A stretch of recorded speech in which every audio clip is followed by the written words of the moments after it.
Hello, my name is Oliver Weberg. And my name is Lopez. Today our topic will be the pollution in bodies of water. It's well known that the pollution in the earth is steadily increasing, but today we will specifically talk about water pollution in bodies of water. The first topic will be about a chemical spill at the Elf River in 2014. That may not seem like a long time away, but chemicals aren't easy to clean, and they could stay in the water for decades without being cleaned.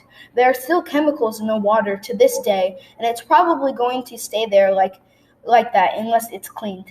The reason being, lakes often contain high pollution levels relative to the surrounding landscapes and environment. Rivers and streams drain pollutants from the landscape, where they concentrate in lakes and other water bodies. Aquatic species such as fish can be extremely high in contaminants, as some pollutants don't readily dissolve and dilute in water and are instead taken up into organisms. Water pollution has risen across 3 continents, placing hundreds of millions of people at risk of contracting life-threatening disease like cholera and typhoid. United Nations Environment warns today. The worrying rise in the pollution of surface waters in Asia, Africa, and Latin America also threatens to damage vital sources of food and harm the continent's economies, says UN Environment in its latest report. Researcher on water chemicals and author of Troubled Water, Seth Siegel, here with astonishing news on drinking water. There are 100,000 about chemicals in commerce in the United States. A mere 70 of them are regulated by the EPA. And we know that many others are getting into our drinking water.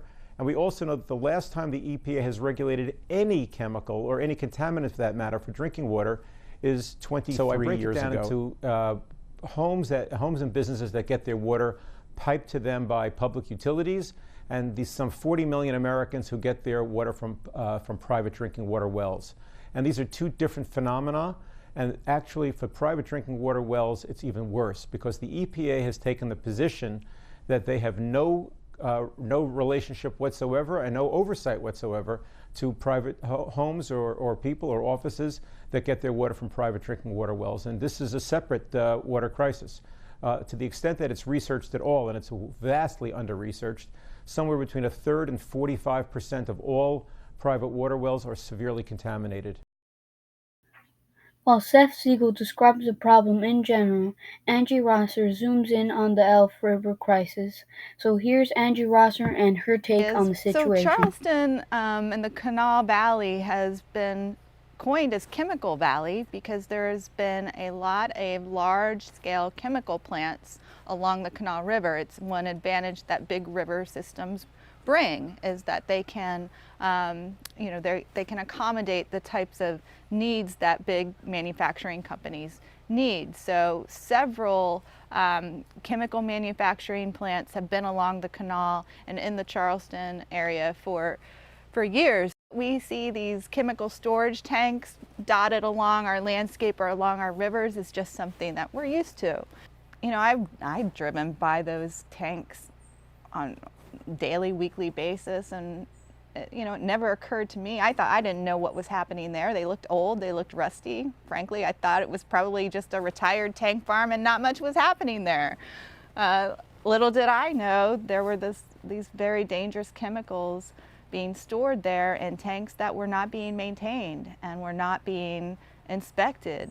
And the corrosion, there was a hole in the bottom of tank 396 where the chemical MCHM leaked into the soil. Knowing the problem is good, but we won't solve anything by talking about the problems all day. So we need to think of solutions to solve them, like thinking what problems are more severe. So I think the first problem to solve should be private drinking wells.